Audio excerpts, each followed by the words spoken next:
একটা বিষয় একবারে সুস্পষ্টভাবে প্রমাণিত হয়ে গেল যে ডক্টর ইউনূস যে ইন্টারন্যাশনাল খেলোয়াড় সেটা একবারে হারে হারে টের পাচ্ছে এখন সর্বসাধারণ মানুষ সবাই।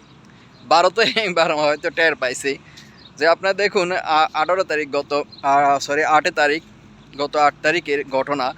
8 এপ্রিল ভারত বাংলাদেশের জন্য ট্রান্সশিপমেন্ট যেটি রয়েছে সেটি বন্ধ করে দিয়েছে।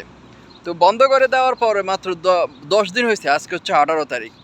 বাংলাদেশের অন্তর্বর্তীকালীন সরকার কি করছে, সুতা আমদানি করা, স্থলবন্দরে সুতা আমদানি করা টোটালি বন্ধ করে দিয়েছে। একবারে বাণিজ্য 10 দিয়ে দিয়েছে ভারতকে। ভারত এবার মাথা নত করে ফেলছে, মাথা নত। তারা বলতেছে বাংলাদেশের সাথে যে বাণিজ্যিক যুদ্ধ চায় না। বাণিজ্য যুদ্ধ এতদিন পর নি মনে হয়েছে ভাই যে আপনারা বাংলাদেশের জন্য ট্রান্সশিপমেন্ট বন্ধ করে দিয়েছেন, ভাবছেন যে বাংলাদেশকে পঙ্গু করে দিন বাংলাদেশকে। ভাই এটা হচ্ছে ডক্টর ইউনূস ভাই, ইন্টারন্যাশনাল খেলোয়াড়।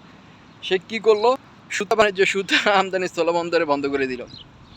তো গণমাধ্যমকে, ইন্ডিয়ার গণমাধ্যমকে, তো সেখানকার পররাষ্ট্রমন্ত্রী জানায় যে তারা যে ট্রান্সশিপমেন্ট বন্ধ করেছে বাংলাদেশের জন্য, সেটা একমাত্র বন্ধ করেছে তাদের বিমানবন্দর এবং স্থলবন্দরে যানজট যেটা রয়েছে সেটা নিরসনের জন্য বন্ধ করেছে। তারা যুদ্ধ বাণিজ্য বা বাণিজ্যিক যুদ্ধ চায় না বাংলাদেশের সঙ্গে, এ ধরনের মন্তব্য করেছে।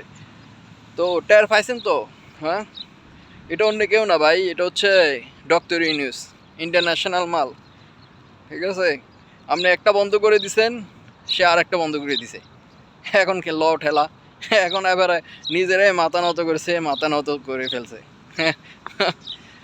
তো সাবধান, বাংলাদেশের কিন্তু ডক্টর ইউনূসের মতো অনেক আছে।